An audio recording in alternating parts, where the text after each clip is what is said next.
وعلى آله وأصحابه الأتقياء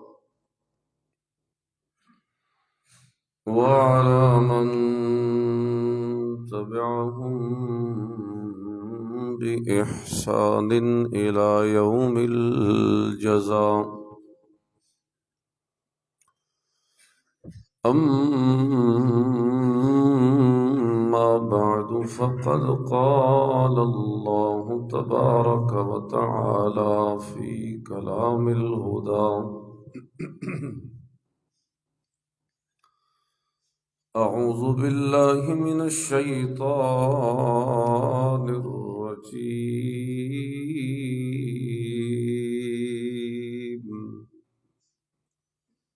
بسم الله الرحمن الرحيم.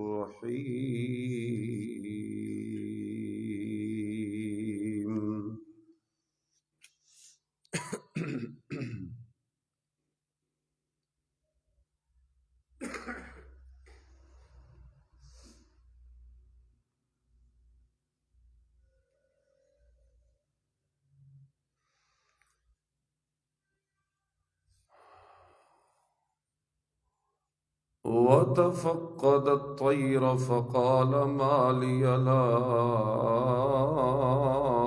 أرى الهدهد أم كان من الغائبين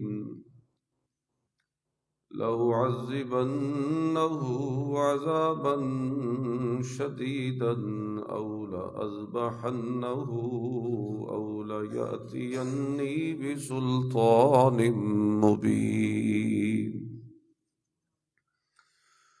اللهم صل على محمد وعلى آل محمد وبارك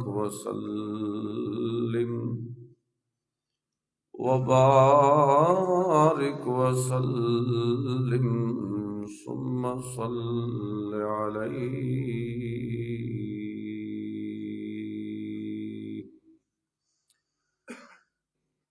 سبحانك لا علم لنا إلا ما علمتنا إنك أنت العليم الحكيم. رب اشرح لي صدري ويسر لي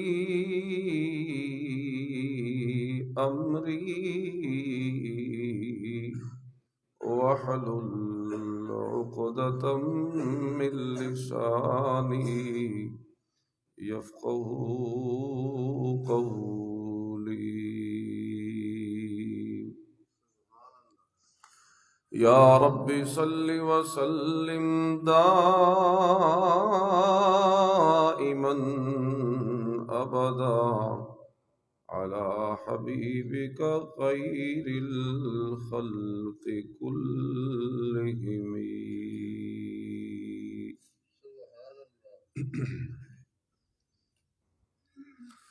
میں نے آپ کے سامنے سورۃ النمل کی آیت نمبر 20 پڑھی ہے. اس سے اگلی چند آیات کا ترجمہ اور تفسیر مختصر میں نے آپ کے سامنے عرض کرنی ہے،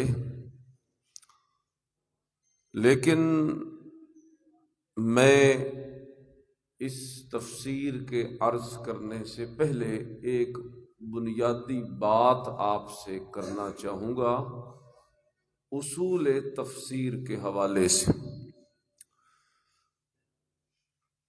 ہمارے شیخ المشائخ قدوۃ العلماء والصلحاء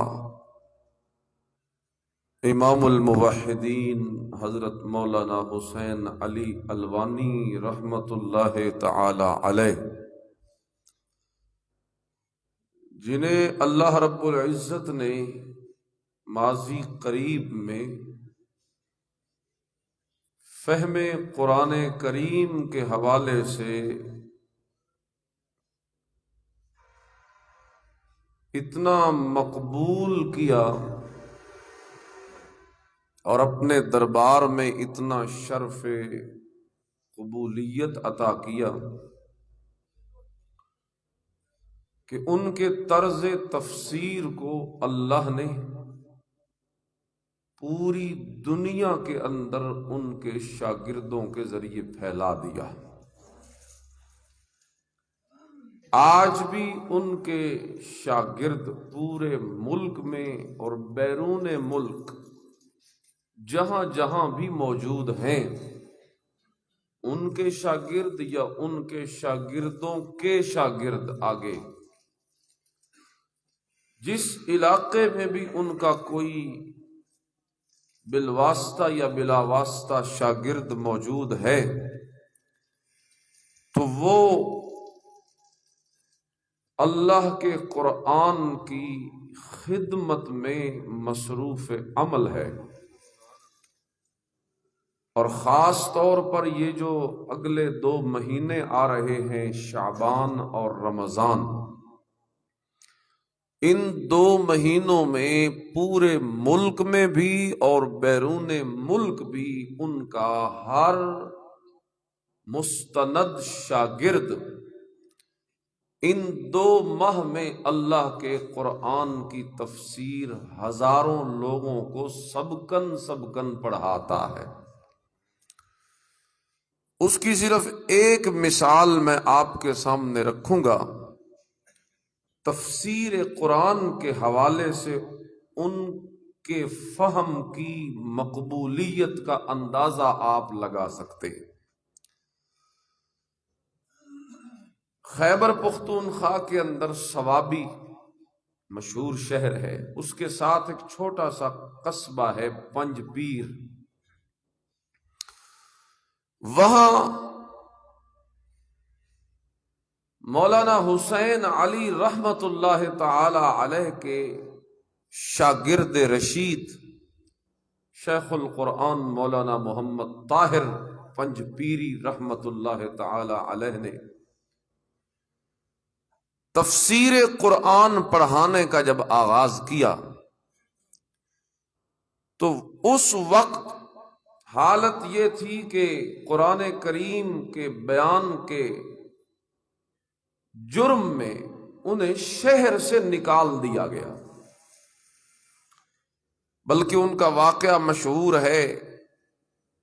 یہاں میاں والی میں جب وہ پڑھ کے حضرت شیخ سے نکلے اور تھے پٹھان، تو طبیعت میں وہ ایک جذباتی طبیعت بھی لازمی حصہ ہے، اور پھر قرآن کریم میں ایک تازہ پڑا ہوا اور اس کی روح اور اس کا جلال اور ایک جذبہ اور ایک شوق اور ایک ولولہ،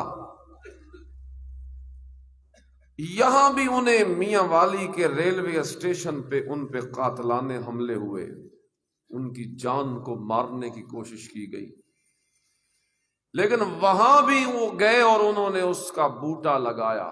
وہ اپنی زندگی گزار کے ہزاروں شاگرد پیدا کر کے دنیا سے رخصت ہوئے، تو ان کے آگے جو بیٹے حضرت مولانا محمد طیب صاحب طاہری حفظہ اللہ تعالی، وہ انہی کی مسند پہ بیٹھ کے قرآن کریم کی تفسیر ان 2 مہینوں میں پڑھاتے ہیں۔ آپ یقین نہیں کریں گے کہ ان 2 مہینوں میں ان کے درس کے اندر تقریباً 50,000 شاگرد شریک ہوتے ہیں،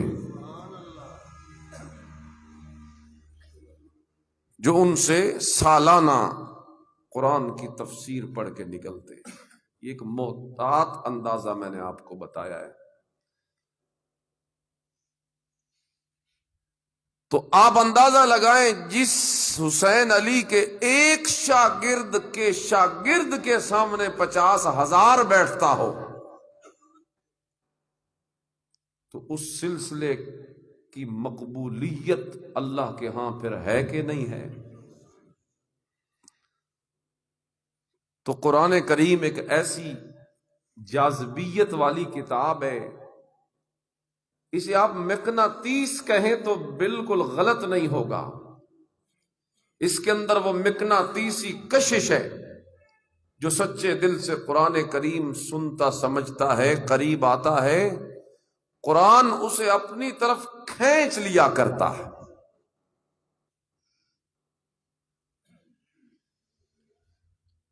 تو ہمارے جو وہ حضرت ہے نا مولانا حسین علی الوانی رحمت اللہ تعالی علیہ، پہلے میں نے تھوڑا سا ان کا تعارف آپ کو کرایا، اب میں اصل بات کرنے لگا۔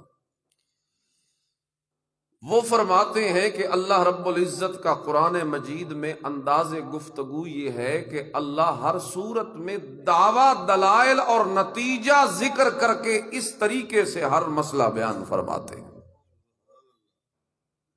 یعنی ہر صورت میں ایک دعویٰ پیش کر دیا۔ دعوے کا مطلب یہ ہوتا ہے کہ اس صورت میں تم سے یہ منوانا چاہتا ہوں، وہ جو مین بات ہوتی ہے نا اسے کہتے ہیں دعوی صورت۔ پھر اللہ اس دعوے کو منوانے کے لیے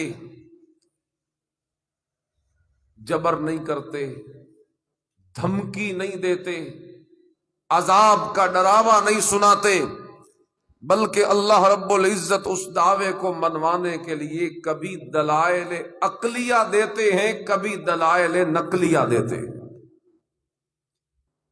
دلائل عقلیہ سے مراد وہ چیزیں ہوتی ہیں جو انسان کے عقل کو اپیل کرتی ہیں، سمپل سی، سادہ سی۔ اللہ کوئی سوال انسان کی عقل پہ ڈال دیتا ہے، ذرا اپنی عقل سے سوچنا، ذرا اپنی عقل سے سوچنا، آسمان کس نے بنایا، زمین کس نے بنائی، پہاڑوں کی میخیں اس پہ کس نے ٹھونکی، بارش کس نے برسائی، بادلوں کو کون جمع کرتا ہے، ہوائیں کون چلاتا ہے، یہ عقلی چیزیں ہیں نا۔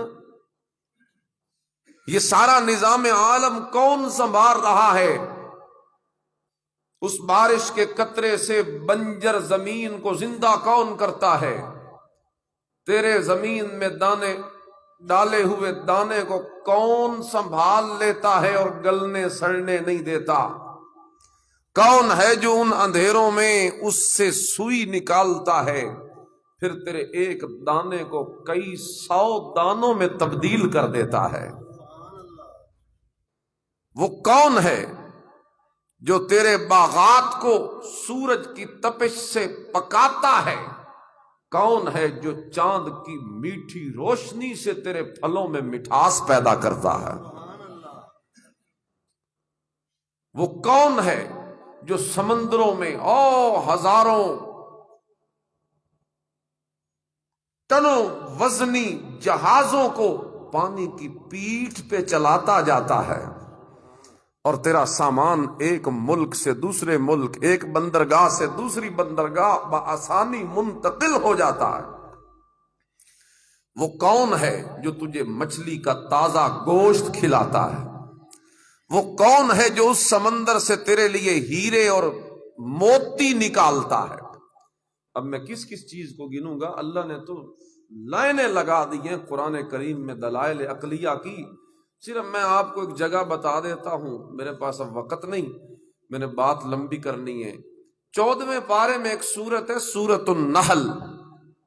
سورۃ النحل، سورۃ النحل کے جو پہلے 2 رکوع ہیں نا، وہ کبھی موقع ملے ترجمے والا قرآن اٹھا کے بیٹھ جانا فرصت میں، تنہائی میں، ان 2 رکوعوں کا ترجمہ پڑھتے جانا، بس 10-15 منٹ آپ کے لگیں گے، آپ کو اندازہ ہوگا کہ اللہ اپنی بات اور دعوے کے منوانے کے لیے عقلی دلائل کیسے کیسے پیش کرتا ہے۔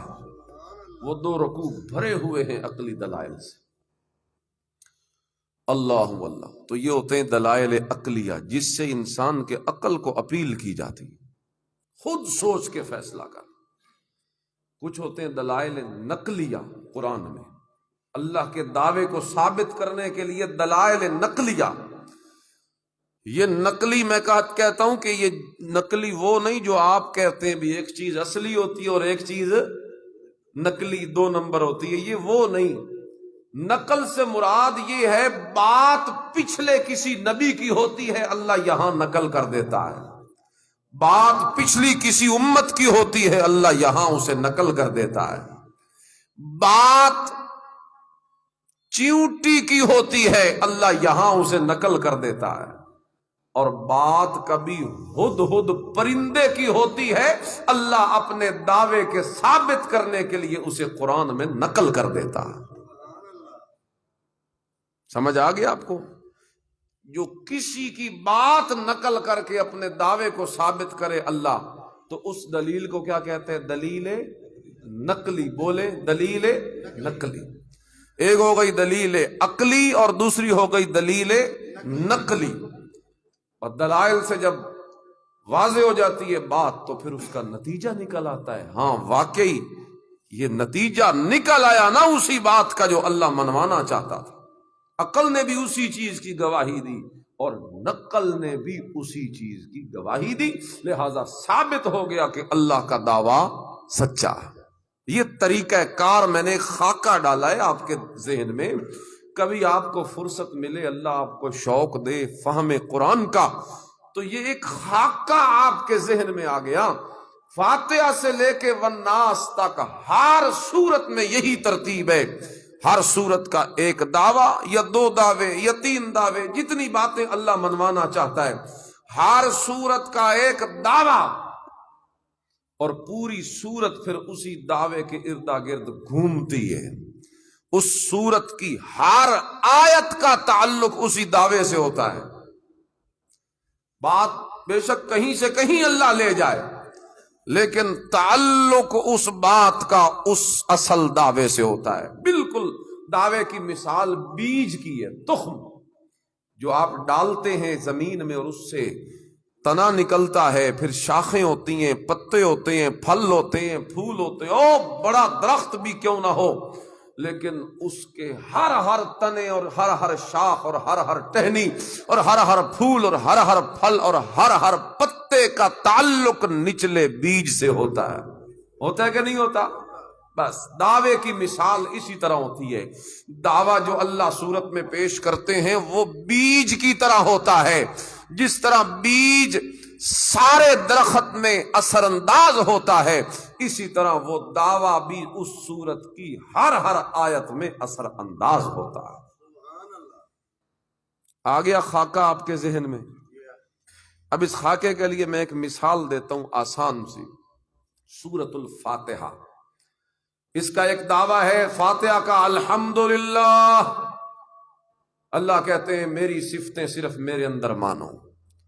الحمد کا معنی تمام صفات کار سازی، خدائی کام، مارنا، جلانا، عزت دینا، ذلیل کرنا، سننا، دیکھنا، جاننا، روزیاں تنگ کرنا، روزیاں کھلی کرنا، کائنات کا ایک ایک کام جو خدائی کام ہے، الحمد کا معنی ہے کہ تمام خدائی کام، تمام صفات کار سازی، تمام کمالات خداوندی للہ، اللہ کہتے ہیں یہ خاص اللہ کے لیے ہیں۔ اللہ کوئی دلیل، اتنا بڑا دعویٰ کہ ساری صفتیں تجھ میں مانے اور تیرے سوا کسی میں نہ مانے، حالانکہ انبیاء بھی تو تیرے بنائے ہوئے ہیں، اولیاء بھی تو تیرے ہیں، ان کا مقام، ان کا مرتبہ، ان کی عزت، ان کی عظمت، ان کا وقار، ان کی شان، ان کا اتنا بڑا اونچا مرتبہ، وہ بھی تو آخر تو نے دے رکھا ہے نا۔ ان کو کیوں نہ پکاریں، ان کو کیوں نہ بلائیں، ان سے کیوں نہ مانگیں، ان کو کیوں نہ کہیں؟ اللہ کہتے ہیں اس کی وجہ یہ ہے، دلیل ہے، رب العالمین، مانگو مجھ سے اس لیے کہ میں پالنے والا جو ہوں ساری کائنات کا، تو اسی سے مانگا جاتا ہے۔ وہی مشکلیں حل کر سکتا ہے جو رب ہو۔ فرمایا کائنات چھان مارو، میرے سوا جو کوئی رب ملے تو پکار لینا اس کو، لیکن دھرتی کائنات چھان مارو گے تمہیں اس دھرتی کائنات میں میرے سوا رب کوئی نہیں ملے گا۔ جب رب میرے سوا کوئی نہیں تو ثابت ہو گیا الحمدللہ کہ میرے کمال صرف مجھ میں ہی ہیں، میرے سوا کسی میں نہیں۔ الرحمن الرحیم یہ دوسری دلیل عقلی ہو گئی۔ رحمان الرحیم میں ہوں، میرے سوا مخلوقات میں دیکھو کوئی ہے صفت رحمت میں میرا شریک؟ اگر تو کوئی ہو تو اسے بھی پکار لینا، لیکن جب پوری کائنات میں بکھرا ہوا ہر رنگ، پوری کائنات میں پھیلی ہوئی ہر رونق، پوری کائنات کو ملی ہوئی ہر نعمت، پوری کائنات میں بکھری ہوئی ہر خوشبو، پوری کائنات کے اندر مہکنے والی ہر خوشبو، پوری کائنات کو ملنے والی روزی، پوری کائنات کو ملنے والے انعامات، اکرامات، اعزازات، القابات، نوازشات، اکرامات، یہ جب سارے میں اپنی رحمت سے دے رہا ہوں تو پھر مان جاؤ الحمدللہ، جب ساری کائنات میں رحمتیں لٹانے والا تو ہے تو ہمارا مشکل کشا حاجت روا بھی تو ہے۔ تیسری دلیل مالک یوم الدین، میں جس طرح دنیا میں پورا کرتا دھرتا ہوں، اسی طرح قیامت کے دن بھی سارا کنٹرول میرے ہاتھ میں ہوگا۔ میرے اذن اور میری اجازت کے بغیر کوئی لب نہیں کھول سکے گا، بول نہیں سکے گا، سچی بات کرنے کے لیے بھی کسی کے لب ہلانے کی جرت نہ ہوگی۔ میرا غلبہ اتنا ہوگا، میرا کنٹرول اتنا ہوگا، میرا اختیار اتنا ہوگا، میرا ملک اتنا ہوگا، میرا ملک اتنا ہوگا، میرا تسلط اتنا ہوگا، میرا دبدبہ اتنا ہوگا، میرا رعب اتنا ہوگا کہ کوئی بول نہ سکے گا، بول نہ سکے گا، بول نہ سکے گا۔ اللہ فرماتے ہیں جب دنیا کی طرح آخرت میں بھی تمہارا کلی مالک و مختار میں ہوں تو پھر الحمدللہ ثابت ہو گیا۔ جب دنیا آخرت میں اختیارات کا مالک وہی ہے تو پھر مانگنا بھی اسی سے چاہیے۔ دعویٰ دلائل، دعویٰ اور پھر دلائل، اینڈ پہ نتیجہ نکل آیا اچھا رب تو ہے، رحمان و رحیم تو ہے، مالک یوم الدین تو ہے، تو پھر نتیجہ نکل آیا نا دلائل کا، ایاک نعبد و ایاک نستعین۔ جب رب بھی تو ہے، رحمان و رحیم بھی تو ہے، مالک یوم الدین بھی تو ہے، تو پھر عبادت بھی تیری کریں گے، مدد بھی تجھی سے مانگتے رہیں گے۔ دعویٰ دلائل نتیجہ، دعویٰ دلائل اور سمجھ آیا نہیں کچھ؟ میں تو نہیں روا روا کے اٹھ بنیا جی یہ ہو گیا وہ ہو گیا تو گل تک آئی نہ ہوئی نا جی۔ میں بیٹھا ہوں تو آپ تشریف لائے ہیں تو کوئی قرآنی نکتے آپ کو بتاتے جائیں، کچھ ہیرے جواہرات آپ کی جھولیوں میں ڈالتے جائیں کہ آپ کے کام آتے رہیں۔ اللہ ہم سب کو فہم قرآن کی وہ دولت نصیب کرے، اس رستے میں ہم سب کو قبول فرما دے۔ اللہ، یہ تو تھے عقلی دلائل۔ میں اب جو آپ کے سامنے عرض کرنا چاہتا ہوں سورۃ النمل ہے۔ میں نے آج جمعے پہ بھی عرض کیا لیکن وہ دوسری دلیل دی تھی، آپ کو میں اس سے اگلی دلیل سنانا چاہتا ہوں۔ اللہ اللہ، سورۃ النمل کا دعویٰ ہے عالم الغیب صرف اللہ ہے۔ سورۃ النمل میں اللہ کیا منوانا چاہتے ہیں؟ غیب کا علم صرف اللہ کے پاس۔ اللہ اکبر کبیر۔ غیب کسے کہتے ہیں؟ غیب وہ چیز جو کسی اوٹ میں آ جائے، کسی پردے میں آ جائے، غیب ہے۔ اب سارے مجھے نظر آ رہے ہیں، جو اس پلر کے پیچھے کوئی ایک آدھ بیٹھا ہے تو مجھے نہیں پتا یہ سامنے ایک پردہ آ گیا، باہر اس دیوار کے پیچھے کیا ہو رہا ہے مجھے نہیں پتا، آپ کو بھی نہیں پتا۔ اس دیوار کے پیچھے کیا ہو رہا ہے مجھے نہیں پتا، اس چھت کے اوپر کیا ہو رہا ہے مجھے نہیں پتا، آپ کو نہیں پتا۔ اسی طرح یہ پردہ، چھت کا پردہ ہو، دیوار کا پردہ ہو، ستون کا پردہ ہو، یا کپڑے کا پردہ ہو، یا مٹی کا پردہ ہو، یا پہاڑ کا پردہ ہو، یا پتھر کا پردہ ہو، یا پانی کا پردہ ہو، یا مچھلی کے پیٹ کا پردہ ہو، کوئی پردہ ہو، پردوں کے پیچھے کوئی جاننے والا نہیں۔ پردوں کے پیچھے جانتا ہے، حالات کو اگر کوئی پہچانتا ہے تو صرف کون ہے؟ اللہ ہی۔ یہ سورۃ النمل کا دعویٰ. اور میں نے بتایا آپ کو کہ اللہ اپنا دعویٰ جبر سے نہیں منواتے. مانو ورنہ میں تمہیں عذاب میں مبتلا کر دوں گا، مانو ورنہ میں تمہیں آسمان سے کسی آفت کے ذریعے ہلاک کر دوں. نہیں، ہرگز نہیں. اللہ اپنے دعوے کو ثابت کرنے کے لیے عقلی دلائل دیتا جاتا ہے اور کبھی نقلی دلائل دیتا جاتا ہے. یہاں جو نقلی دلیل اس دعوے پہ آئی، دعویٰ ذہن میں رکھیں گے آپ. یہاں ہم کیا پڑھ رہے ہیں؟ اللہ کا کون سا دعویٰ ہے کہ غیب کا علم صرف کس کے پاس ہے؟ اللہ کے پاس. وَتَفَقَّدَ الطَّيْرَ فَقَالَ مَا لِيَ لَا أَرَى الْهُدْهُدَ أَمْ كَانَ مِنَ الْغَائِبِينَ.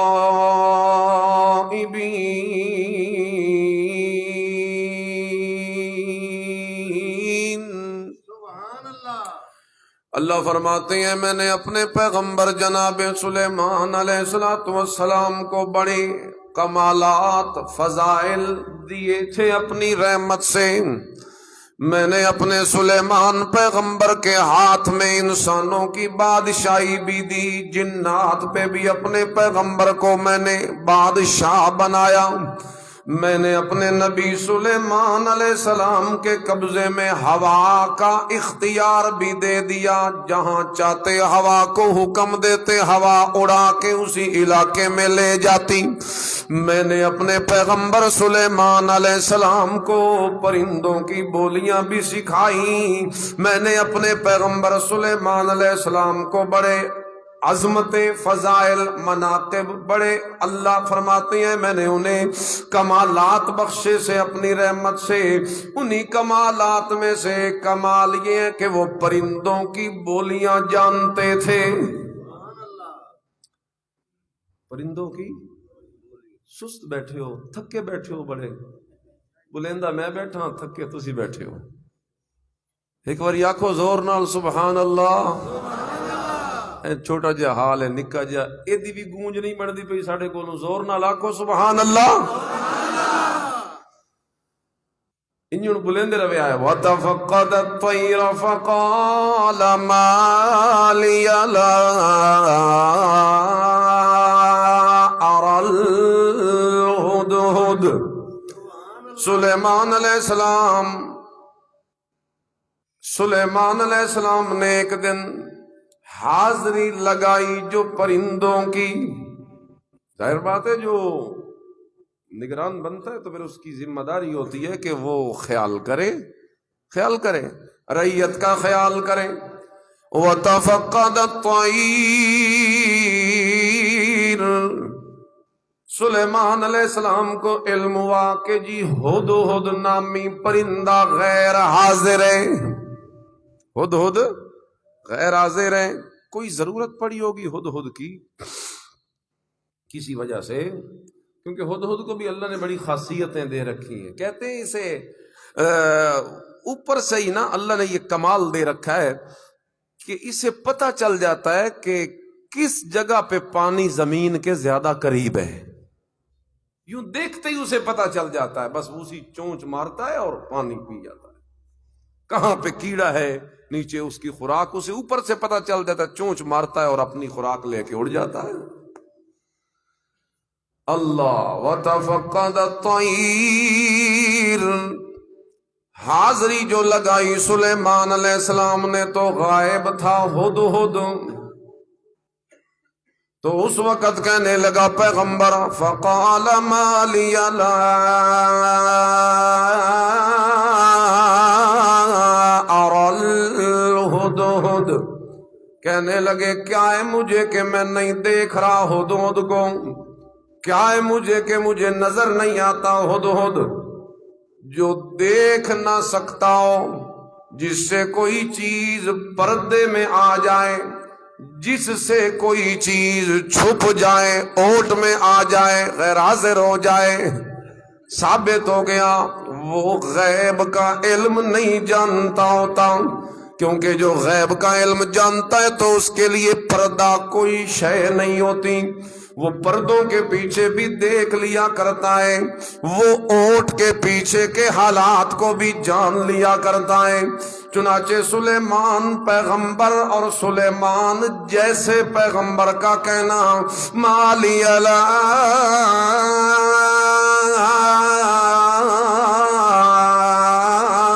اور الہدہد ام کان من الغائبین، کہ وہ مجھے نظر نہیں آ رہا یا وہ خود غائب ہے، معاملہ کیا ہے؟ پیغمبر سلیمان کا اس پرندے کو نہ دیکھنا اور نہ دیکھ سکنا دلیل ہے کہ غیب کا علم جاننے والا اکیلا۔ اگر کوئی نبی غیب کا علم جانتا ہوتا تو سلیمان پیغمبر کو پرندے کا پتہ چل جاتا، لیکن جب سلیمان جیسا پیغمبر بھی غیب کا علم نہ رکھے تو پھر اس سے چھوٹے درجے والا بھلا غیب کا علم کیسے رکھ سکتا ہے؟ کہ ساڑے مرشد صاحب نو پتہ لگ ویندا بھی میں کہ کھا کے گیا، انہوں نے پتہ لگ ویندا بھی کیا کھایا ہے، کیا کھا کے آیا ہے، کیا پی کے آیا ہے، کیا کر کے آیا ہے، ان کو پتہ چلا۔ وہ قرآنی دلائل دیکھو، قرآن کیا کہتا ہے۔ ہم نے یہ نہیں دیکھنا کہ ہمارا پیر مرشد آقا مولا استاد وہ کیا کہتا ہے، ہم نے یہ دیکھنا ہے میرے اللہ کا قرآن کیا کہتا ہے۔ میرے اللہ کا قرآن تا ساڈا ساجا ہے نا ساریاں دا، بھاویں تہاڈا میرا فرقہ او مذہب عقیدہ نہ رلدا ہو سی، کوئی ضروری نہیں، لیکن اے وے کہ ساڈا ساجا اے قرآن دا ساڈا ساجا ہے نا جی۔ تو جڑی گل قرآن دی ہوئے بے شک انہوں چیک کرو بعد وچ، اگر وہ دل نو لگے تو وقت منو تسلیم کرو، جی پھر بھی نہ مننے آڑے اگوں کوئی شے ہور لے آویں مذہب یا مسلک یا فرقہ یا دھڑا یا گروہ، تو پھر سمجھ ایمان رخصت ہو گیا، کیونکہ ترجیح پھر قرآن نو نہیں ملی، ترجیح کے نو مل گئی فرقے نو۔ اللہ لَعُعَذِّبَنَّهُ عَذَابًا شَدِيدًا، آ لین دے اس نو میں ادوں بڑی سخت سزا دیواں گا، اَوْ لَأَذْبَحَنَّهُ میں انہوں ذبح کر دے ساں، اَوْ لَيَأْتِيَنِّي بِسُلْطَانٍ مُبِينٍ۔ ہاں مگر ایک صورت ہے اس دے بچن دی کہ میں میرے سامنے کوئی عذر پیش کرے، کوئی اگر وہ عذر ہے تو میں انہوں چھوڑے ساں، ورنہ اتنا سوکھا اج میں اس نو چھوڑن والا۔ غصہ آ گیا، اتنی میری شائی، اتنا میرا اختیار، طاقت اللہ میں نو دیتی، سرداری اللہ میں نو دیتی، او دی جرت کیویں ہوئی کہ وہ نکل گیا اتھوں میں نو دسے بغیر، اجازت لوے بغیر کیویں اتھوں رخصت ہو گیا۔ اللہ دا قرآن آدھے فَمَكَثَ غَيْرَ بَعِيدٍ، تھوڑی دیر گزری نہیں کہ آ دھمکا اسی مجمع میں، ابھی ادھر ہی بیٹھے تھے سلیمان پیغمبر، آ گیا ہدہد پرندہ، اڑتا اڑتا اڑتا اڑتا آ گیا اور آ کے کہتا ہے حضرت جی مجھے پتہ چلا ہے جناب کو غصہ بڑا چڑھا ہوا ہے میرے اوپر، مجھے آپ کے چہرے کے آثار بھی بتاتے ہیں کہ آج میری خیر نہیں، مجھے لگتا ہے کہ آپ کو میرا یہاں سے نکل جانا گوارا نہیں ہوا، مجھے پتہ لگ رہا ہے کہ آپ کا مجھے میری اجازت لیے بغیر میرا یہاں سے چلے جانا آپ کو اچھا نہیں لگا، لیکن جناب جی ذرا توجہ تو کیجئے، میں آپ کو ایک آج ایسی انوکھی بات بتانے والا ہوں جس بات کا آپ کو بھی پتہ کوئی نہیں۔ جس کو پتہ نہ ہو وہ عالم الغیب ہوتا ہے، بولو تو صحیح، جس کو کسی بات کا پتہ نہ ہو وہ عالم الغیب ہوتا ہے، نہیں ہوتا، نہیں ہوتا۔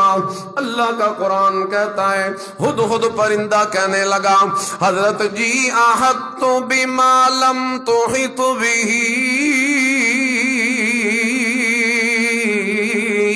آج میں جناب کو ایک ایسی بات کی خبر دینے لگا ہوں جس بات کا پتہ جناب کو بھی کوئی نہیں ہے، ایک ایسی بات کا مجھے پتہ چلا ہے جس کا آپ کو بھی پتہ نہیں، ایک ایسے علاقے کا مجھے پتہ چلا ہے جس کا آپ کو بھی پتہ کوئی نہیں، ایک ایسی شاہی کا مجھے پتہ چلا ہے جس کا آپ کو بھی پتہ کوئی نہیں، ایک ایسے ملک کا مجھے پتہ چلا ہے جس کا پتہ آپ کو بھی کوئی نہیں، ایک ایسی ملکہ کا مجھے پتہ چلا ہے جس کا پتہ آپ کو بھی کوئی نہیں، ایک ایسے لوگوں کا مجھے پتہ چلا ہے جن کا پتہ آپ کو بھی کوئی نہیں، ایک ایسی قوم کا مجھے پتہ چلا ہے جن کا پتہ آپ کو بھی کوئی نہیں۔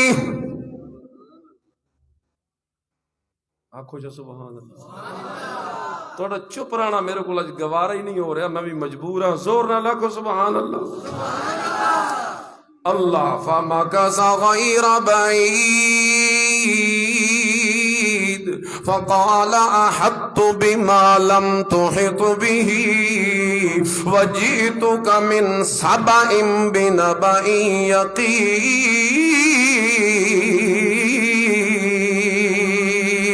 جناب جی میں اتھوں نکلیا انجے گیا تے اڑدا اڑدا اڑدا اڑدا اڑدا اڑدا کئی علاقے میں نے طے کر لیے، کئی مکانوں کی چھتوں سے گزرتا ہوا، کئی فضاؤں میں اڑتا ہوا، کئی دریاؤں سے اوپر گزرتا ہوا، کئی فضاؤں اور بلندیوں میں پرواز کرتا کرتا کرتا کرتا میں ایک ایسے مقام پہ جا پہنچا، میں نے دیکھا کہ یہ تو ملک سبا ہے، ملک سبا یمن کے علاقے کے اندر پایا جاتا ہے۔ چنانچہ کہتا ہے میں ایک ایسے ملک کے اندر گیا ہوں کہ ملک سبا والی خبر میں لے کے آپ کے پاس آ گیا ہوں۔ میں وہاں کیا دیکھتا ہوں، انی وجدت امرأۃ تملکہم، میں نے دیکھا ہے کہ ان کے اوپر ایک عورت حکمرانی کرتی ہے، وہ ساری قوم رعیت بنی ہوئی ہے، حکمران ان کی ایک ملکہ بنی ہوئی ہے، عورت بنی ہوئی ہے، ملکہ بلقیس نام اس کا ذکر ہوا احادیث میں، چنانچہ وہ ملی ہوئی ہے، ملکہ بنی ہوئی ہے، ان کے اوپر ایک عورت، وَأُوتِيَتْ مِن كُلِّ شَيْءٍ۔ حضرت جی میں نے دیکھا ہے کہ اسے ہر ہر چیز میسر ہے، اسلحہ بھی اس کے پاس ہے، فوج بھی اس کے پاس ہے، افراد بھی اس کے پاس ہے، طاقت بھی اس کے پاس ہے، ہر طرح کی فوج بھی اس کے پاس ہے، ہر طرح کا ساز و سامان بھی اس کے پاس ہے، ہر طرح کا مال و دولت بھی اس کے پاس ہے، ہر طرح کی فراوانی بھی اس کے پاس ہے، ہر طرح کی شہرت بھی اس کے پاس ہے، ہر طرح کی عزت بھی اس کے پاس ہے۔ جس جس چیز کی ضرورت ہوتی ہے ایک ملک چلانے کے لیے، ایک شاہی کے چلانے کے لیے، ایک رعیت کو سنبھالنے کے لیے، وہ سارے انتظام اس کے پاس ہیں۔ اور سب سے بڑی بات یہ ہے وَلَهَا عَرْشٌ عَظِيمٌ، اس کا ایک بہت بڑا عجیب تخت بھی میں اپنی آنکھوں سے دیکھ کر آیا ہوں۔ یہ تھوڑا سا اس نے تعارف پیش کیا اس کا، یہ سیاسی حالت آپ کہہ لیں، یہ کون سی حالت ہے؟ سیاسی۔ دو حالتیں بتائیں پرندے نے، سیاسی حالت اور دوسری مذہبی حالت۔ بڑا قدانہ پرندہ ہے، اس کی باتیں ہم قرآن میں پڑھتے ہیں، حیران ہو جاتے، حیران ہو جاتے۔ سیاسی حالت، عورتیں اور ان پہ حکمران ہیں۔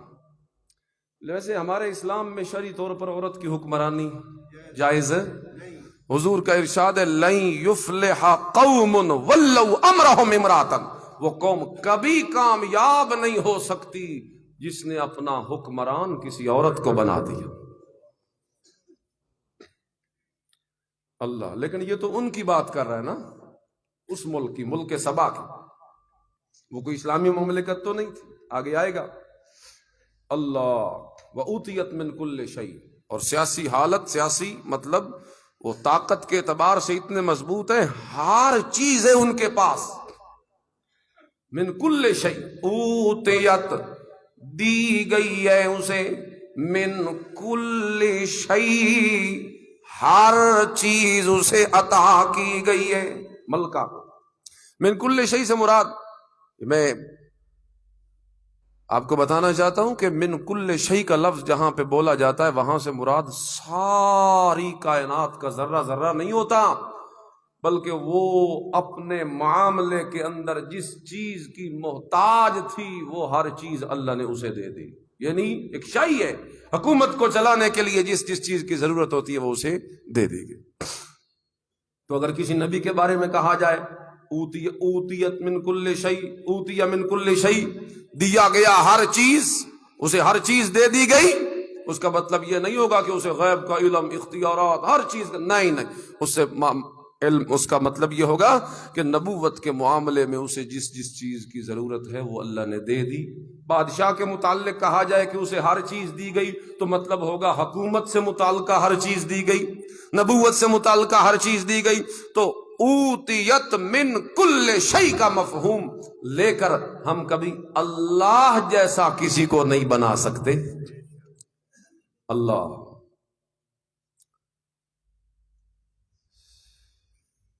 تھکتا نہیں گئے کتنے؟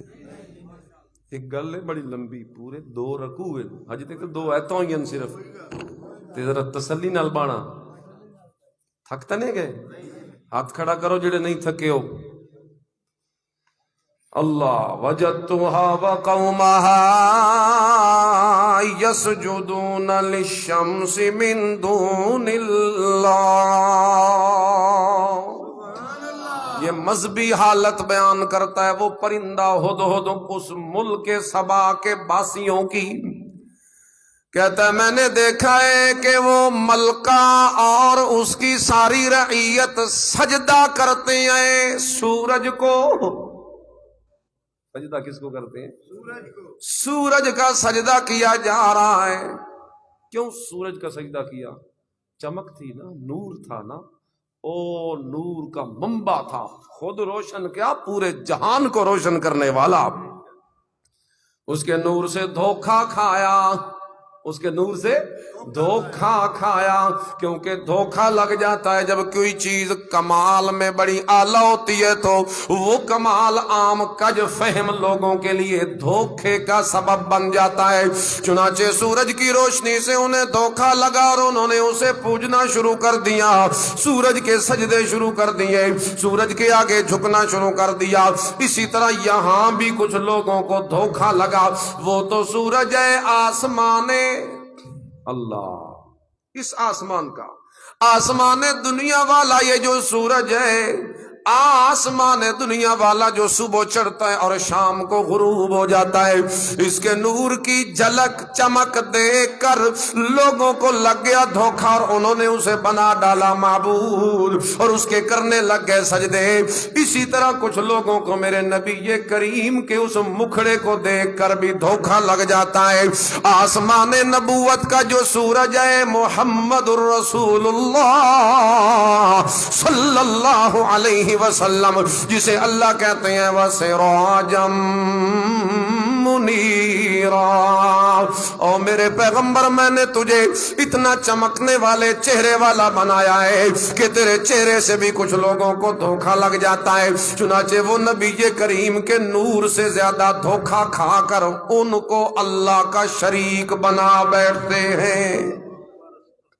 تو اللہ نے اس کی بے چارگی کا بھی اعلان کیا، اس سورج کی بے چارگی کا ہے کہ وہ بھی غروب ہو جاتا ہے، اور اپنے انبیاء کے متعلق بھی اللہ نے ان کی بے بسی کا اعلان کر دیا. انبیاء کے متعلق سورۃ الانعام، سورۃ الانعام آیت نمبر 50، سورۃ الاعراف آیت نمبر 188، بے شک ترجمہ جا کے دیکھیے گا. اللہ صاحب فرماتے میرے نبی جی اپنی زبان سے اعلان کر دیجئے قُلْ لَا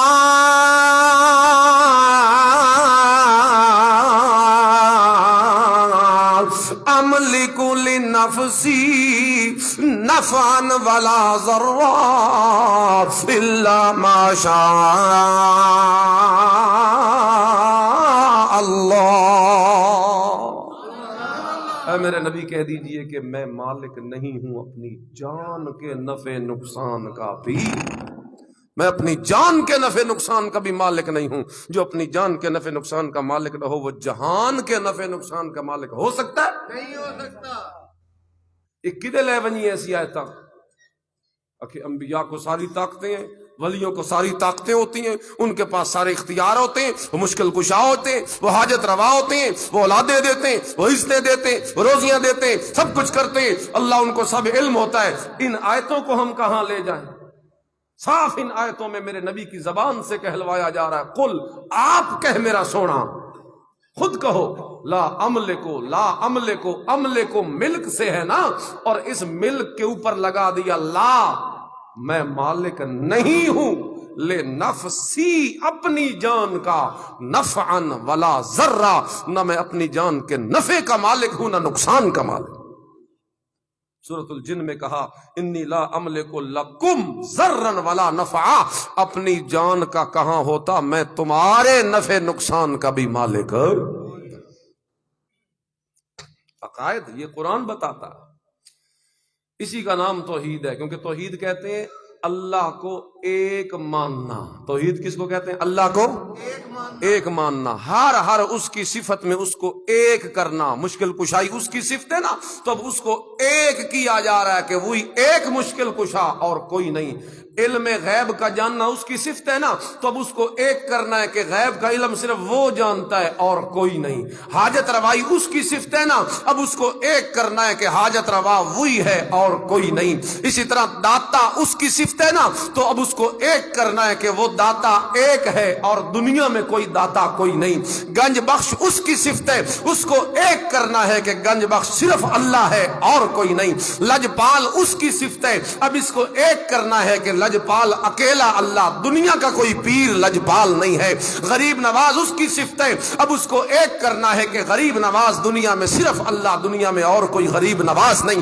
دستگیر اس کی صفت ہے، اب اس میں بھی اس کو ایک کرنا ہے کہ دستگیر صرف اللہ، دنیا کے کوئی مرشد دستگیر نہیں ہے۔ اسی طرح غوث اعظم اس کی صفت ہے، ہاں اب اس میں بھی اس کو ایک کرنا ہے کہ غوث العظم دنیا کے اندر شیخ جیلانی یا کوئی اور پیر فقیر نہیں، غوث اعظم صرف اللہ ہے اور کوئی نہیں ہے۔ اولادیں دینے والا اس کی صفت ہے، اس کو ایک کرنا ہے کہ اولادیں صرف وہی دیتا ہے، کوئی اور اولادوں کا مالک نہیں۔ عزت دینا اس کی صفت ہے، اس میں اس کو ایک کرنا ہے کہ عزت دینے والا صرف اکیلا اللہ ہے اور کوئی عزت دینے والا نہیں ہے۔ اسی طرح کائنات کی ہر صفت، ہر خدا بندی صفت، ہر کار سازی صفت، ہر الہی صفت، وہ ساری کی ساری اسی ایک کے لیے ایک ماننا، اسی کو تو توحید کہا جاتا ہے۔ جب تک باقی سب کی نفی نہ کی جائے اتنے تک وہ ایک ہو سکتا ہے؟ مثال بہت سارے جو لوگ ہوں تو سب کو سائیڈ پہ کرو گے تو پیچھے ایک بچے گا نا، سارے لگے رہن آس پاس دے چمڑے رہو، کیویں ثابت ہو سکتا ہے؟ ایک تب ہی ہوگا جب دوسرا باہر نکل جائے گا، تیسرا باہر نکل جائے گا، چوتھا باہر، پانچواں، دسواں، جتنے ہیں سب باہر جب کرو گے تو پیچھے ایک تب بچے گا، ورنہ کوئی اور کھڑا ہے تو دو ہو جائیں گے۔ بے شک گھر کا ہو پھر بھی دو ہو جائیں گے، بے شک دوست ہو پھر بھی دو ہو جائیں گے، بے شک تعلق والا ہو پھر بھی دو ہو جائیں گے، بے شک کوئی جناب جتنے قرب والا ہو پھر بھی دو۔ ایک تب ہوگا جب ساری کائنات کو ہٹایا جائے گا۔ یہی اللہ کا معاملہ ہے۔ نبی اگرچہ اس کے قریب ہیں، ولی اگرچہ اس کے قریب ہیں، پیر فقیر اگرچہ اس کے قریب ہیں، نیک بزرگ اگرچہ اس کے قریب ہیں، یہ سارے اس کے بڑے پیارے ہیں، بڑے راج دلارے ہیں، بڑی عزت ہے، بڑا مرتبہ ہے، بڑی شان ہے، بڑا مقام ہے، بڑی رفت ہے، بڑی بلندی ہے، بڑا اللہ نے اعزاز دے رکھا ہے ان سب کو، لیکن یہ سب ساتھ رہیں تو وہ ایک نہیں ہو سکتا۔ ایک وہ تب ہوگا جب کہیں گے لا الہ لا الہ، بولو لا الہ۔ ساری کائنات ہے لیکن الہ نہیں، معبود نہیں، مشکل کشا نہیں، حاجت روا نہیں، مشکل کشا، حاجت روا، غیب دان، نظر و نیاز کا لائق، اور ہر کسی کی جاننے والا، سننے والا، کرنے والا، دیکھنے والا، ساری کائنات کو روزیاں دینے والا، نظام چلانے والا، ساری کائنات کے ذرے ذرے کا مالک، کرتا دھرتا اگر ہے تو الا اللہ، کلا اللہ ہی اللہ۔ تم کہو انبیاء بھی عالم الغیب او حکمے ہو سی، تم کہو شیخ علی حجویری لاہور والے سب کہو رحمت اللہ تعالی، تم کہو وہ بھی داتا او حکم یوسی، تم کہو حضرت شیخ عبد القادر جیلانی بھی غوث اعظم، وہ ایک کس طرح ہوگا؟ تم کہو سلطان باہو سے اولادیں ملتی ہیں، وہ ایک کس طرح ہوگا؟ تم کہو پیر دکھارے سے جا کے درد ٹھیک ہوتی ہے، وہ ایک کس طرح ہوگا؟ تم کہو علی مشکل کشا تو وہ ایک کس طرح ہوگا؟ تم کہو نبی مشکل کشا، وہ ایک مشکل کشا حاجت روا ساری صفات میں جب اس کو اکیلا جتنے تک نہیں مانو گے اتنے تک توحید کا حق ادا نہیں ہو سکے۔ سمجھ آئی نہیں؟ پچھلے نے بھی ڈاڈی آئی۔ درود شریف پڑھو سب، اللہم صلی علی محمد، تاکہ برکت ہو جائے۔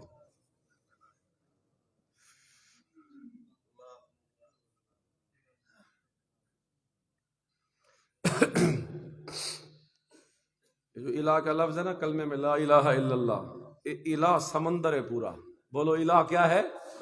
اسا ہی کو مانا پکائی ودے ہیں، الہ کا مانا معبود، جی اللہ کے سوا کوئی معبود نہیں، اور یہ سمندر ہے، اسے تم نے اتنا مختصر کیوں کر دیا؟ ساری کائنات کے ذرے ذرے کا مالک، ہر کام کرنے والا، اسے الہ کہتے۔ دنیا جہان میں جو کچھ ہو رہا ہے اس کی طاقت اور اس کے قبضے سے ہو رہا ہے۔ اللہ کہتے ہیں لا الہ، کوئی بھی نہیں الا اللہ، صرف اللہ۔ اچھا چھوڑو جی اپنی نہ کریں دے، وہ پرندے دی سنیے بھلا وہ کیا ادا کہتا ہے، وجدتها وقومها يسجدون للشمس من دون اللہ۔ میں دیکھے، میں نے ان کو دیکھا ہے کہ وہ سجدہ کرتے ہیں سورج کا اللہ کو چھوڑ کر۔ زین لہم الشیطان اعمالہم، اللہ دے در تو ہٹا کے سورج دے سجدے تے انہاں نو شیطان لایا ہے، اس واسطے وہ سیدھے رستے تو ہٹ گئے تو ہدایت تو دور ہو گئے۔ حالانکہ السجدہ تا کس دا ہونا چاہیے؟ پرندے دی گل سن، پرندہ کہتا ہے اللہ یسجد للہ،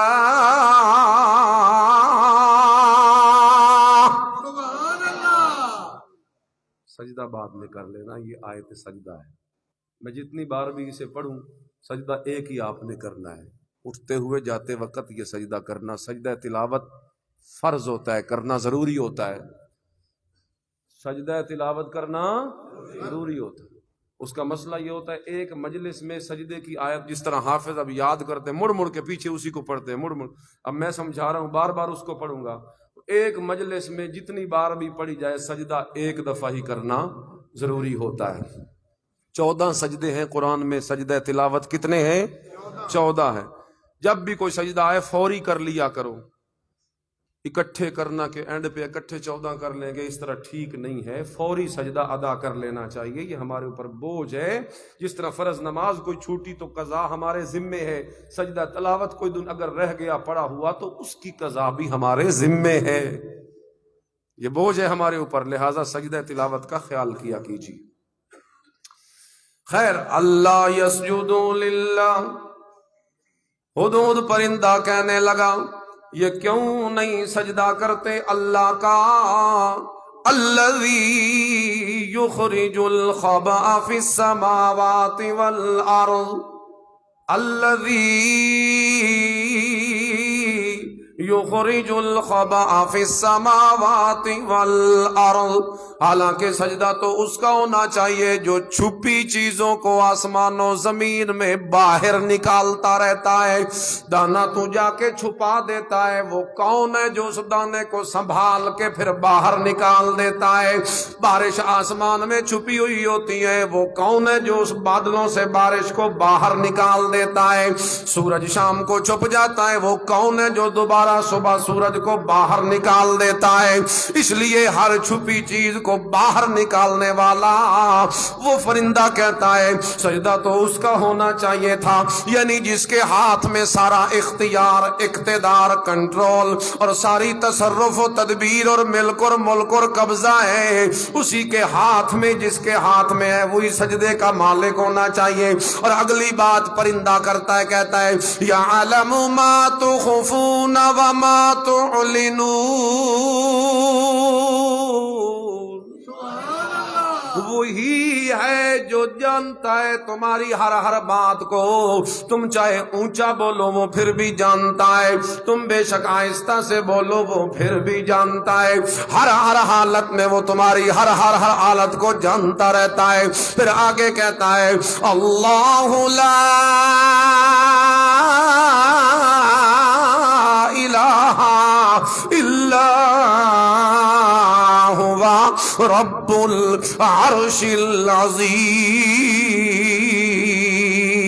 پرندہ آگے سے کہتا ہے جس ذات کے اندر یہ دو صفتیں ہوں, اختیار بھی اس کا کامل ہو اور علم بھی جس کا کامل ہو, پرندہ کہتا ہے اللہ لا الہ.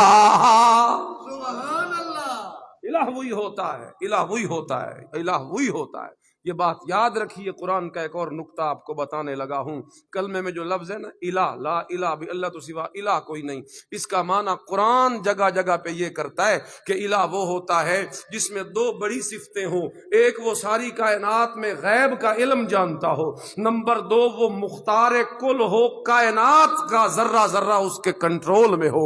یہ دو چیزیں جس شخصیت اور ذات میں پائی جائیں, علم اور قدرت, وہ الہ ہوتا ہے. اور اللہ کا قرآن کہتا ہے اللہ ہو, وہ صرف اللہ ہے, لا الہ, کوئی بھی اور الہ نہیں, الا ہو, اگر کوئی ہے تو وہی ہے جو ان آنکھوں سے کبھی نظر آ سکتا نہیں. جڑا اکھی نال نظر آ ونجے او الہ نہیں ہو سکتا. اے نقطہ تو یاد کر لو. یہ جو اللہ قرآن میں کبھی کبھی کہتے ہیں الا ہو, یوں بھی تو بندہ اللہ کہہ سکتا تھا نا الا اللہ. ہو کا معنی بھی اللہ ہی ہوتا ہے نا. ہو کی ضمیر کہاں جاتی ہے؟ ہو سے مراد کون ہوتا ہے؟ اللہ. تو اللہ یوں کیوں نہیں کہتے الا اللہ, کوئی نہیں معبود مگر اللہ. اللہ یوں کیوں کہتے ہیں الا ہو؟ اس میں نکتہ شاید یہی ہو سکتا ہے, اللہ بتانا یہ چاہتے ہیں اور دنیا میں نظر آنے والوں میں تم الہ ڈھونڈ رہے ہو, الہ تو وہ ہوتا ہے جو ان آنکھوں سے نظر ہی نہیں آ سکتا ہے.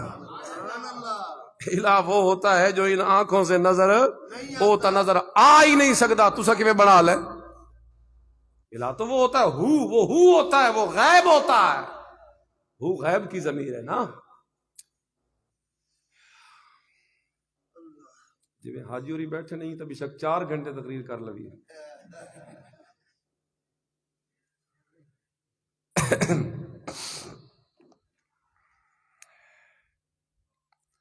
اچھا جی, سلیمان علیہ السلام نے فرمایا میں تیری بات کی تصدیق کروں گا, تو سچ بول رہا ہے یا جھوٹ. یہ تصدیق وہ کریندا جڑا عالم الغیب ہوئے. تصدیق وہی کرتا ہے جسے غیب کی خبروں کا پتہ نہ ہو. اچھا, تصدیق کرنے کا طریقہ اب یہ کر, ہاں اذهب بکتابی ھذا, یہ میں خط لکھتا ہوں اس ملکہ کے نام, چل میرا خط اپنی چونچ میں دبا,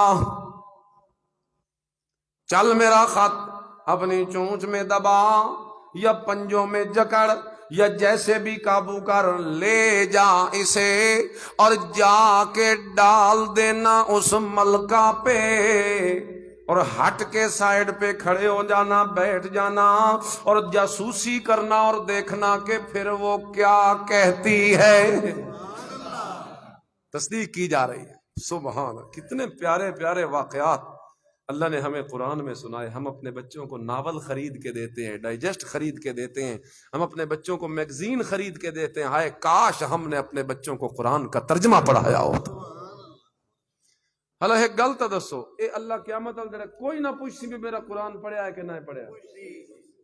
باقی تو چلو سارے مسئلے تسی ایک دو نو آدھے ہو نہ بحثاں کریں دو, یار انہاں مسئلے دی کو پوچھو منی, ہنج رولا پایا نے انہاں دی کو پوچھو منی. اے دی تا پوچھو منی ہے نا, یہ تو سارے نو یقین ہے. اس کی تو پوچھ ہونی. جب اس کی پوچھ ہونی ہے تو پھر بتاؤ جواب کیا ہے. یہ سوچ رکھو کوئی اللہ نو جواب کے دے سو. اللہ جواب سوچن دی بجائے پڑھو, قرآن کا ترجمہ پڑھو تاکہ اپنا عمل اللہ کے سامنے پیش کرو. اللہ یہ دیکھ میرے نامہ اعمال میں قرآن کی تلاوتیں ہیں, قرآن کا ترجمہ ہے, قرآن کی تفسیر ہے, قرآن کا فہم ہے, قرآن کا درس.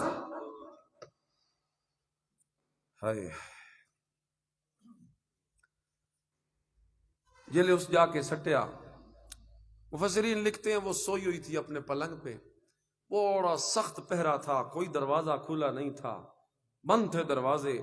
ایک رستہ جو ملا نا ہد کو روشن دان والا، اسی سے اندر آیا اور اس لیٹی ہوئی سوئی ہوئی ملکہ کے سینے پہ وہ خط ڈال دیا سلیمان علیہ السلام کا، اور اسی روشن دان میں پیچھے ہٹ کے بیٹھ گیا.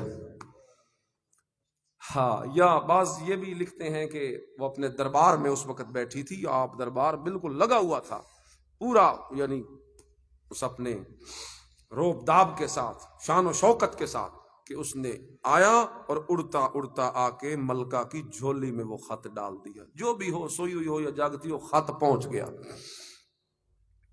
اب جب اس نے کھولا اور اس پڑھا تو اس میں کیا لکھا تھا؟ اللہ قالت یا ایھا الملا، خط کھولا ہے، دیکھا ہے، اور کہتی ہے او میری قوم کے لوگوں، او میرے درباریوں، ایھا الملا، او سرداروں، او وزیروں، او مشیروں، او حکام طبقہ، وہ جو کابینہ ہوتی ہے، انی القی الی کتاب کریم، یہ میرے اوپر ایک بڑا عزت والا خط آیا ہے. کیونکہ اس کے آنے کا طریقہ بڑا معزز ہے، ایک بڑا عجیب حیرت انگیز طریقہ ہے کہ پرندہ خط لا رہا ہے. ہاں، لگتا ہے کوئی بڑے معزز بادشاہ کا خط ہے. اور پھر آگے اس کا مفہوم اس کے اندر لکھا ہوا پڑھ کے سناتی اور کہتی ہے انہو من سلیمان وانہو بسم اللہ الرحمن الرحیم.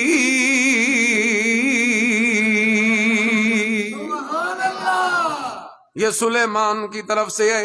اس خط کا مضمون یہ ہے کہ یہ لکھا جا رہا ہے سلیمان کی طرف سے، وَإِنَّهُ، اور شروع کیا جا رہا ہے بسم اللہ الرحمن الرحیم، ایک ایسے برکتوں والے رب کے نام سے جو بڑا رحمان و رحیم ہے. اور آگے کہا یہ گیا اللہ تعالو علیہ، آ جاؤ، تکبر نہ کرنا ہمارے مقابلے میں، اکڑنا نہ کبھی ہمارے معاملے میں، ہمارے سامنے مقابلے میں کھڑے ہونے کی جرت نہ کرنا کبھی. اللہ تعالو علیہ، ہمارے اوپر اپنی بڑائی کبھی بھی نہ جتانا. وَأْتُونِي مُسْلِمِينَ، تکبر یا غرور یا بڑائی یا مقابلے کی نہ سوچنا، آ جاؤ میرے پاس مسلمان ہو کر. یہ سلیمان کا پیغام ان تک پہنچ گیا. اللہ کا پیغمبر ہے، توحید کے پھیلانے کے لیے دنیا میں آیا ہے. اپنی رعیت میں سورج کی پرستش برداشت کر سکتا تھا؟ نہیں کر سکتا. سلیمان پیغمبر نے تو فوری ایکشن لیا. سمجھ آیا، جہاں کہیں شرکیہ افعال ہو رہے ہوں اور اس کی خبر موحد تک پہنچ جائے تو موحد فوری ایکشن میں آتا ہے. یہاں سے سمجھ آیا، موحد فوری ایکشن میں آتا، برائی کو روکتا ہے. 3 درجے ہیں برائی کو روکنے کے. اگر پاور طاقت ہے تو جا کے خود روک دے. اور جیسے ابراہیم ان کے بت خانے میں داخل ہو گیا تھا، ٹکڑے ٹکڑے کر کے رکھ دیے تھے ان کے بتوں کے، ہیں اس طریقے پہ ہمت ہے تو وہ کر کے دکھا. اور اگر اتنی طاقت نہیں تو زبان استعمال کر کے روک، برائی کے روکنے میں کردار ادا کر. یا اتنا بھی اگر نہیں کر سکتا تو کم از کم اپنے دل میں اس کو برا سمجھ اور اس سے الگ ہو جا، بری ہو جا، ہٹ جا، ہیں، اور اللہ سے دعا کرتا رہے اگر کمزور ہے. لیکن میرے نبی نے اس درجے کے ساتھ بتا دیا وذالک اضعف الایمان، یہ ایمان کا سب سے کمزور درجہ ہے. تو اساں کمزور مومن بننا ہے کہ طاقتور مومن بننا ہے؟ جی، ہم نے اپنی زبان کے ذریعے اشاعت توحید کرنی ہے اور شرک کا رد کرنا ہے. اور کہیں طاقت اور ہمت اور اپنا ہو چلتا اختیار تو وہاں ہم نے اپنے ہاتھوں سے شرکیہ افعال کو روکنا ہے اور اللہ کی توحید کا پرچار کرنا ہے. گل ہے بڑی لمبی جئی تے میں بڑا فکر ہے تھوڑا تھک گئے ہو سو یقین منو میں ویسے نہیں بار بار پوچھ رہا مجھے آپ کی واقعی فکر ہے نعرہ تکبیر اے بابا آج تو نہیں سمجھ دیندا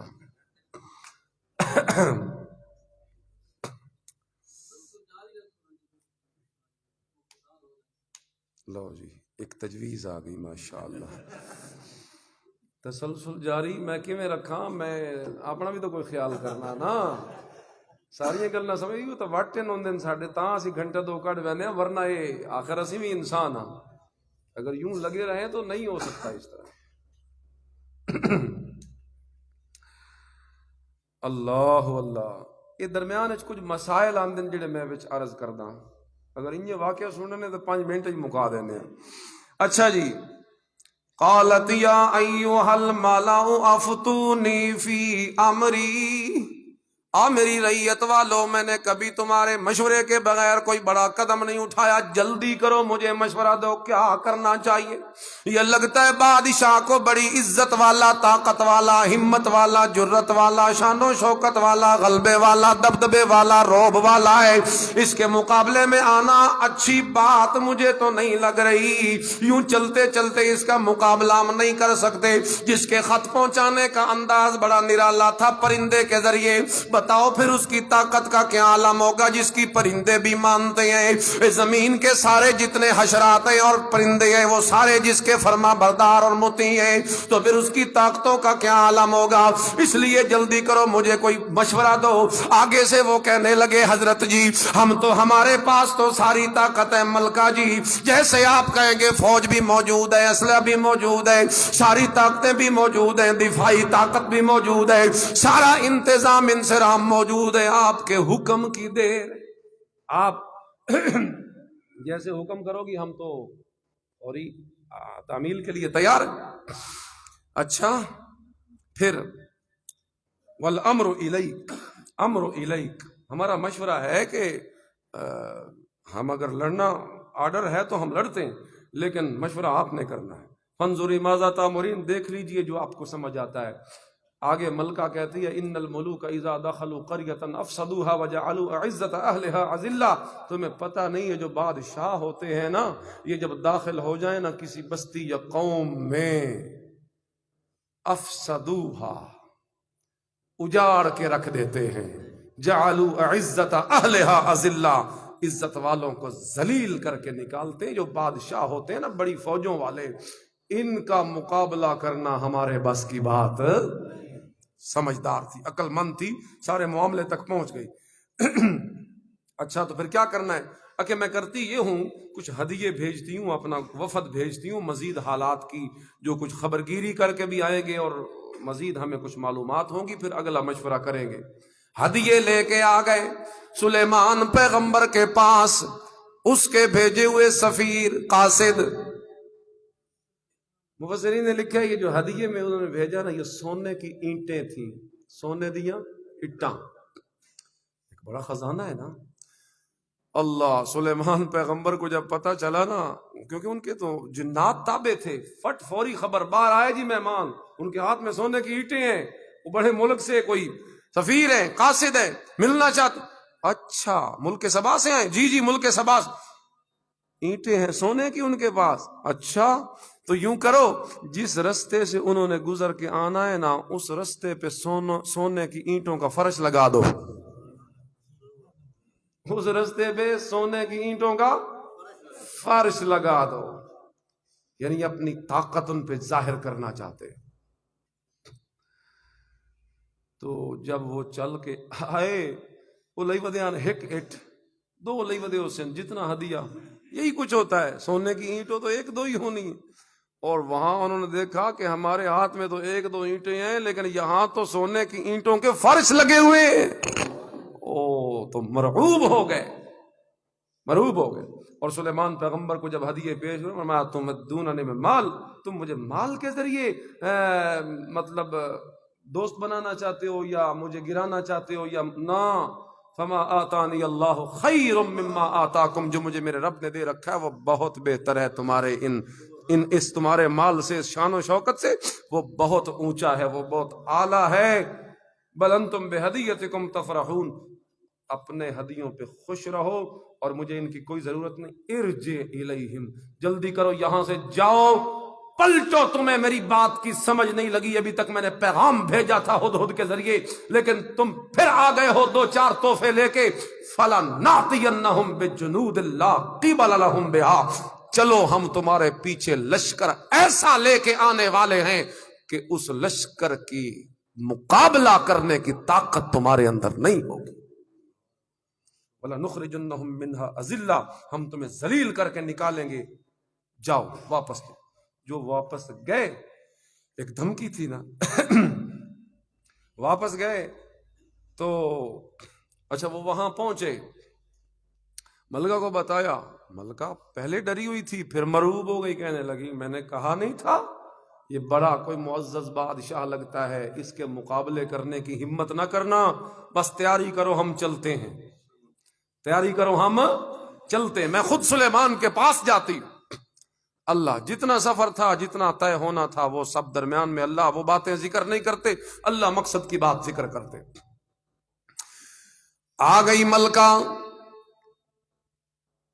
اب یہاں محل میں پہنچنے والی ہے، محل میں جب پہنچنے والی ہے، ادھر سے سلیمان پیغمبر کہتے ہیں یا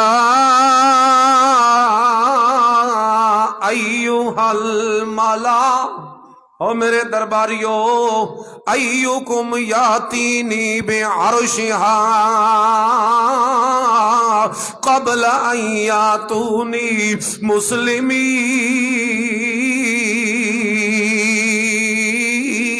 میں ایک اور کرشمہ دکھانا چاہتا ہوں اپنی طاقت کا اس کے سامنے، ذرا یوں کرو، کون ہے جو اس کے اندر آنے سے پہلے پہلے ملک سبا سے اس کا تخت لے کے آ جائے یہاں؟ پتہ نہیں کتنے سینکڑوں ہزاروں میل کا فاصلہ ہے، ایک دوسرا ملک ہے، اور سلیمان پیغمبر کی طاقت دیکھی اللہ کی دی ہوئی، کہتے ہیں کون ہے جو لے آئے اس کے اندر آنے سے پہلے پہلے اس کا تخت وہاں سے اٹھا کر۔ قال عفریت من الجن، ایک بڑا جن اٹھا اور وہ کہنے لگا انا آتیک بہ قبل ان تقوم من مقامک، حضرت جی یہ کون سا بڑا کام ہے جو آپ نے ذمہ لگایا ہے، دربار کا وقت ختم ہونے سے پہلے پہلے میں ابھی لے کے آیا۔ دربار کا ایک وقت ہوتا ہے نا بھی، اس ٹائم سے اس ٹائم تک دربار لگے گا، ابھی تمہارا دربار ختم نہیں ہوگا کہ میں آیا، بس میری ویٹ کرو۔ فرمایا ٹھہر تو، اتنا ٹائم نہیں ہے ہمارے پاس، ہمیں اس سے بھی جلدی چاہیے، ہمیں اس سے بھی جلدی چاہیے۔ قال الذی عندہ علم من الکتاب، تو دوسرا اٹھا اور جس کے پاس کتاب کا علم تھا وہ کہنے لگا انا آتیک بہ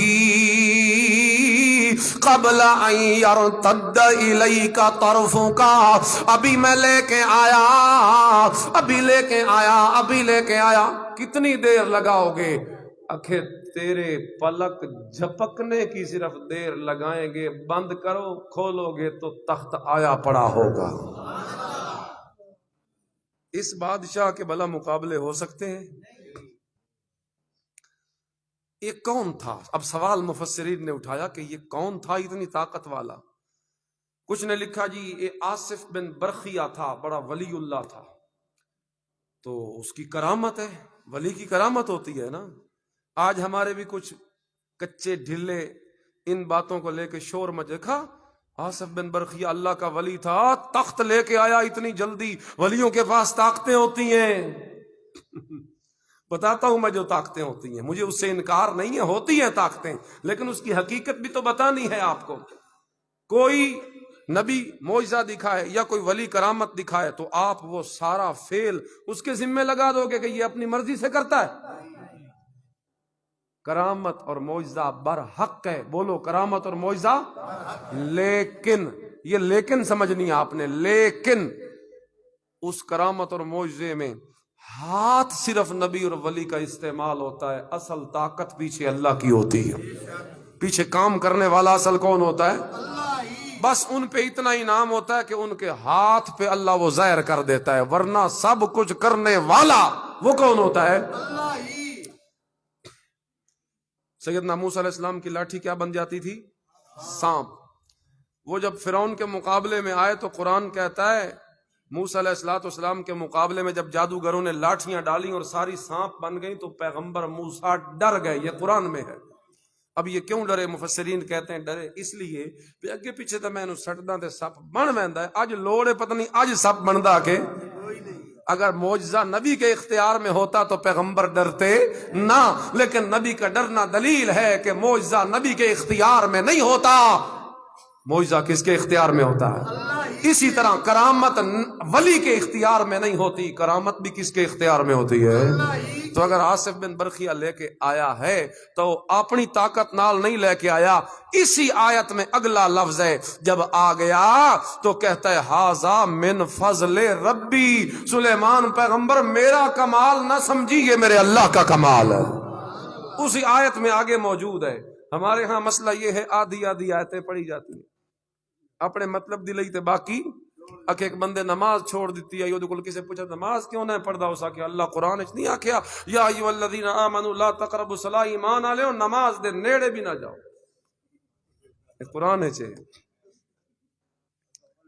اگا نہ پڑھیا ہو سکے اگے مار اگے پڑھ اگے وے وانتم سکارا، جب تم نشے کی حالت میں ہو تو پھر نماز کے قریب نہ آؤ، ہو سکے پہلے میں نے اس تے عمل کر لین دے اگے بات وکساں آکھے،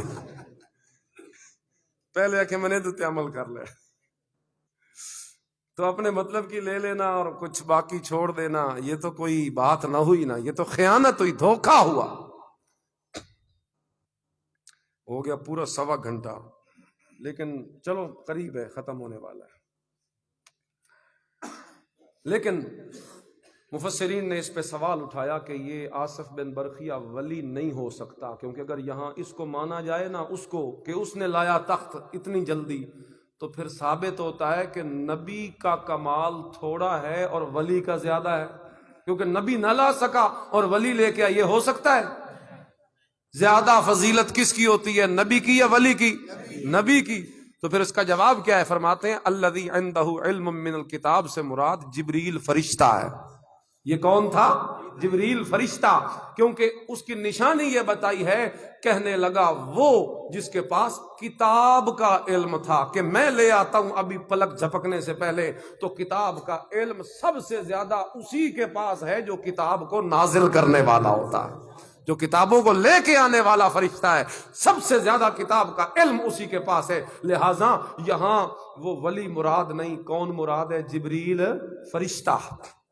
تو فرشتے کے لیے پلک جھپکنا بھی دیر ہے، وہ تو اس سے بھی تیز ہے، تو اللہ کی مخلوق ہے۔ 600 پر رہے ہیں، آپ کو پتا ہے جبریل کے کتنے پر رہے؟ 600 پر، اور کیویں او اللہ جاندا۔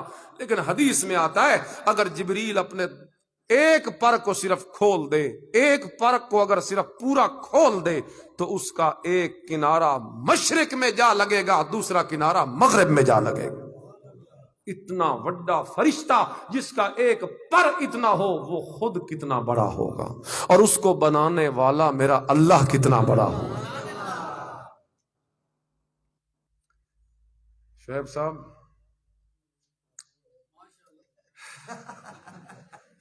ہاں، ھذا من فضل ربی، یہ میرے اللہ کا فضل ہے۔ ولی لے کے آئے یا جبریل لے کے آئے، جو بھی لے کے آئے، پیچھے اصل طاقت کس کی؟ اللہ ہی کی۔ وہ مجھے آزماتا ہے میں شکر گزار بندہ بنتا ہوں یا نہیں۔ بہرحال اچھا، سلیمان علیہ السلام فرمایا آ تو گیا تخت، لیکن اب جلدی جلدی جنوں ذرا بات سنو، ادھر آؤ، اے ذرا منٹ مارو، ٹائم نہ لگاؤ، فٹافٹ اس تخت کی تھوڑی سی شکل چینج کرو، ہیرے جواہرات موتی لگے ہوئے اونچ نیچ آگے پیچھے کرو، میں اس کا امتحان لینا چاہتا ہوں وہ پہچانتی ہے کہ نہیں اپنے تخت کو۔ اگر سیدھا وہی ہوا تو پھر تو پتہ چل جانا ہے، تھوڑا سا میں چینج کر کے اس کی ذہانت کا امتحان لینا چاہتا ہوں کہ پہچانتی ہے کہ نہیں۔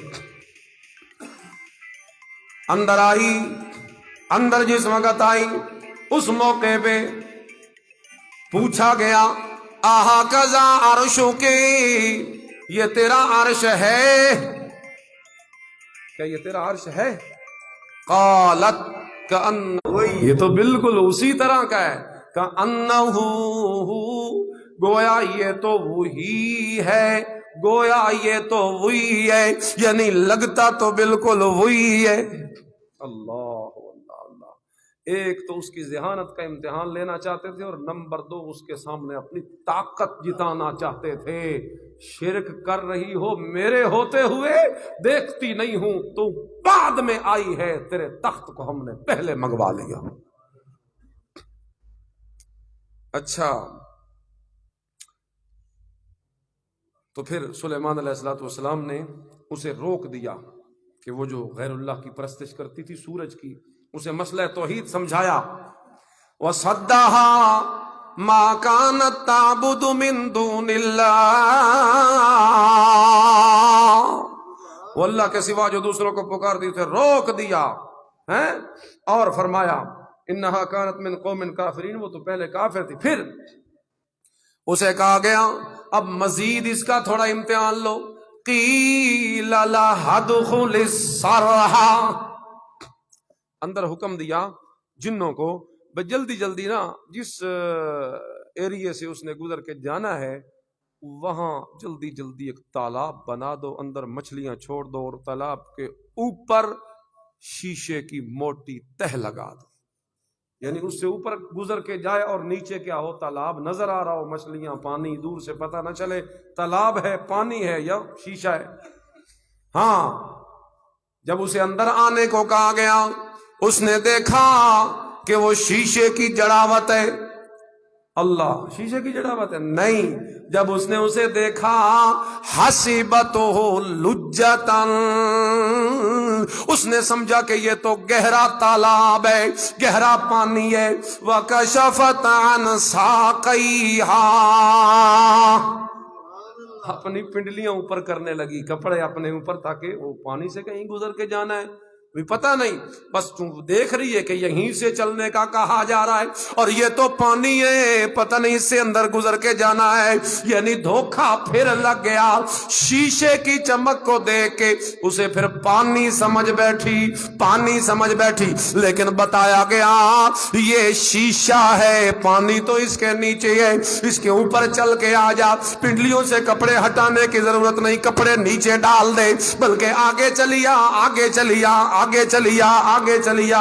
جس وقت اندر آئی اس وقت اسے پتا چل گیا سلیمان کی طاقت کا، اس وقت اسے پتا چل گیا سلیمان کی قوت کا، اور پھر دوسرا مسئلہ بھی سمجھ آ گیا، عقل مند تھی اس لیے فوری طور پہ جان گئی، جس طرح مجھے یہاں پانی کی چمک کو دیکھ کر، شیشے کی چمک کو دیکھ کر پانی کا گمان ہونے لگا ہے، جس طرح میں نے یہاں پہ غلطی کی ہے اسی طرح میں نے سورج کی چمک پہ بھی دھوکہ کھایا ہے، جس طرح اس چمک میں مجھے سمجھ نہیں لگی اسی طرح اس چمک میں مجھے سمجھ نہیں لگی۔ چنانچہ اس موقع پہ وہ عقل مند تھی اور سمجھ گئی، اور فوری طور پہ کہنے لگی رب انی ظلمت نفسی، اور میرا مالک پروردگار آج تک میں شرک کر کے اپنی جان پہ ظلم کرتی رہی، آج تک میں غیر اللہ کو پوج کے اپنی جان پہ ظلم کرتی رہی، آج تک میں سورج پہ سجدے کر کے اپنی جان پہ ظلم کرتی رہی، آج تک میں سورج کو پکار کے اپنی جان پہ ظلم کرتی رہی، حالانکہ سجدوں کے لائق تو تو تھا، پکاروں کے لائق تو تو تھا، نظر و نیاز کے لائق تو تو تھا، منت منوتی کے لائق تو تو تھا، لیکن میں دھوکہ کھا بیٹھی، جس طرح میں نے یہاں دھوکہ کھایا مجھے سورج کے معاملے میں بھی دھوکہ لگ گیا، لیکن اب تیرا پیغمبر سلیمان مجھے سمجھا رہا ہے، اب گواہ رہ جانا، اسلمت ما سلیمان للہ رب العالمین، گواہ ہو جانا میں شرک سے توبہ کر کے تیرے سامنے مسلمان ہو گئی، اسلم تو میں فرما بردار ہو گئی اللہ تیرے در کے آگے، اور میں نے مان لیا کہ سجدوں کے لائق چمکنے والا سورج نہیں ہوتا، سجدوں کا لائق کون ہوتا ہے؟ تو پھر میں اگلی بات بھی کر دوں، سجدوں کے لائق شان والے انبیاء، اولیاء، اتقیاء، اصفیاء، ازکیاء نہیں ہوتے۔ ان کی شان سورج کی طرح چمکتی ہے، ان کے معجزے سورج کی طرح چمکتے ہیں، ان کی کرامتیں سورج کی طرح چمکتی ہیں، ان کا درجہ سورج کی طرح چمکتا ہے، ان کا رتبہ سورج کی طرح چمکتا ہے، ان کا کمال سورج کی طرح چمکتا ہے، ان کا جمال سورج کی طرح چمکتا ہے، ان کی عظمت رفعت سورج کی طرح چمکتی ہے۔ لیکن ہم نے اس سے دھوکہ کھا کر ان کے سجدے نہیں کرنے، ان کے رکوع نہیں کرنے، ان سے مانگنا نہیں، ان کی پکار نہیں کرنی، ان سے مشکل کشائی نہیں کروانی، ان سے حاجت روائی نہیں کروانی۔ وہ تو خود غیب کا علم نہیں جانتے، وہ تو خود اختیار نہیں رکھتے، وہ تو خود اللہ سے مانگتے ہیں، وہ تو خود اس کا سجدہ کرتے ہیں۔ تو سمجھ آ گیا جس طرح سورج سے دھوکہ ہو کر عبادت کی گئی تھی، یہاں پہ بھی ہم نے نبیوں ولیوں کے اختیارات اور ان کے ان تمام فضائل اور مناقب اور اوصاف اور اس سیرت اور اس چمکتی ہوئی نورانی شکل سے ہم نے دھوکہ کھا کر ان کی پوجا پاٹ نہیں کرنی۔ ان کا ادب ضرور کرنا ہے، لیکن سجدہ کرنا ہے تو اکیلے اللہ ہی کا، سجدہ کرنا ہے تو صرف کس کا؟ اللہ کا، نظر و نیاز تو صرف کس کی؟ اللہ کی، منت منوتی تو صرف کس کی؟ اللہ کی، چڑھاوے تو صرف کس کے؟ 11ویں 12ویں تو صرف کس کی؟ دعا پکار تو صرف کس کی؟ اللہ کی۔ یہ قرآن ہے، میں نے کوئی اور چیز پڑھی؟ بے شک آپ تسلی کریں، جا کے اس کا ترجمہ خود پڑھ لینا گھر جا کے۔ سارا پرابلم یہ ہم قرآن سے دور ہیں، یہ درس قرآن کا آغاز کیا گیا اور ہم بڑے افسوس سے، بڑے بوجھل دل سے اپنے بھائی کو یاد کر رہے ہیں، بھائی عبدالرؤف صاحب کو۔ پچھلے درس میں تو وہ ہمارے سامنے تھے اور انہوں نے خود انعقاد